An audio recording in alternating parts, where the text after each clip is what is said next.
تخيل معايا شخص عادي كيعيش واحد الحياة اللي عادية، ولكن كان عنده واحد الحلم اللي غريب من الصغر ديالو، هو انه يشوف عالم الجن. كان باغي هو لا طوموبيل لا دار لا زواج لا فلوس لا شهرة لا حتى حاجة، وكان مقتنع ان العالم ديال الجن قريب علينا بزاف وما يمكنش البشر يشوفوا، ولكن هو كان كيقلب على اي طريقه باش يشوف داك العالم. ومن بدا كيبارطاجي هذا الحلم ديالو مع الوالدين، مع اصدقاء ديالو، مع المحيط. كاين اللي كيقول هذا هبيل، كاين اللي كيقول له مستحيل، كاين اللي كيقول له راه اصلا ما كاينش عالم ديال الجن، ولكن هو ما استسلمش وقرر انه غادي يبدا هاد الخطوات اللي غادي يدير. بدا كيقلب في الانترنت، فيديوهات، كتوبه، وكيشوف قصص ديال الناس كيقولوا انهم شافوا الجن. شي وحدين كيقولوا بلي ان سمعنا صوتو، شفنا الشكل ديالو. بدا كيجرب هو، بدا كيمشي لبلايص مهجوره، كيمشي للغابه، كيمشي للكهوفه، ولكن والو، ما وقع حتى حاجه.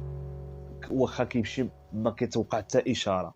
صافي هنايا كل مره كيجلس في هاد البلاصه، في هاد البلاصه، في هاد البلاصه، حتى واحد النهار كيسمع بلي انه واحد الشخص قال بلي انه الا بغيتي تشوف عالم الجن خصك تمشي شي بلاصه ما فيهاش الضوء، مظلامه ياك، وتكون بعيده. صافي هنايا وغادي تبقى تعاود شي كلام، وانت غادي تبان لك واحد الطريق، وداك الساعه غادي تدخل لعالم الجن. صافي هنايا هو عجبو الحال وقرر يديرها. اختار واحد البلاصه اللي بعيده ما فيها حتى الضوء، حتى الصوت ما كاين. مشى في الليل، الظلام، كاين الظلام والجو بارد، وكيسمع غير الصوت ديال الخطوات ديالو فقط. صافي دخل واحد البلاصه بحال كهف صغير، وجلس على شي 10 دقائق تقريبا، والو، ما شاف حتى حاجه.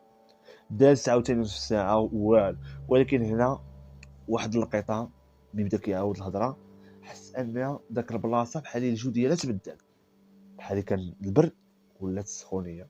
اللي هو اللي كان تما تبدل، كان بارد ولا سخون، ما يمكنش. هكاك ما كانش باغي يستسلم. وهنا في واحد اللحظه شاف الظل كيتحرك بعيد. الظل ما كانش واضح ولكن كيتحرك. شاف شي حاجه مؤكد هو. وقف وبدا كيقرب لذاك الحاجه. كل ما كيقرب الظل بحال ما كيبانلوش، كيختفى ويرجع يبان عاوتاني، كيبان له وكيرجع يتخبى عاوتاني، كيبان ورجع يتخبى، كيبان ورجع يتخبى. واخا هكاك هو غادي وكيسمع داك الهمسات ديال الصوت ديالو، ما فهم حتى كلمه، ولكن كان واضح ان ماشي الصوت ديال الانسان. وداكشي اللي كان قريب عليه وكان كيسمعو ماشي هو ولا شي حاجه. كان الجن معاه في داك الغرفه. في داك اللحظه قال بلي انه كلشي تبدل.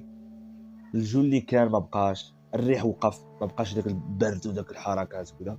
وبدا كيشوف واحد الاشكال، شي طويل شي قصير، المهم مختلفين علينا حنايا كاملين، وكيختفوا ويرجعوا، كيختفوا ويرجعوا. صافي حس انه هنايا ما بقاش بوحدو. كيقول انا هادشي هذا اللي كنشوف انايا، ما ولا عارف راسو واش معانا ولا معاهم. والصوت في ودنيه وداك الصداع ورجليه تقال عليه. صافي حاول لي، بدا كيغوت بالعذاب. صافي هنايا من بعد هادشي كامل ما بقى كيتفكر حتى حاجه. الناس قالوا انه صافي هذا هبل. صافي ضربوا شي واحد، الفم ديالو بحال يعوى شويه. ملي رجع للدار داز 3 ايام حتى واحد ما عرف فين مشى هذا باش وقع له هادشي هذا كامل. كيشوف السيد مخلوع ساكت، وجه ديالو صفر. سولوه هي فين كنتي، جاوب، قال له كنت في واحد البلاصه ماشي ديال البشر. وكيسكت، ماشي ديال البشر وكيسكت. وما حكاش لهم داكشي كامل بالتفاصيل، ولكن قال جمله وحده: اللي شفت في داك الليله ما كانش عليا نشوفه. هذه هي الجمله اللي كيعاود. ودابا انا واحد السؤال اللي غنطرحه عليكم: واش بصح ممكن الانسان يدخل لعالم الجن، ولا كلشي مجرد وهم؟ كتبوا لي رايكم نتوما في الكومونتيرات، وقولوا لي شنو القصه اللي بغيتو ندوي عليها الفيديو الجاي. وراني كندوي معكم بكري وداخل في الكاميرا باش تحاولوا تكونيكطاو نيشان.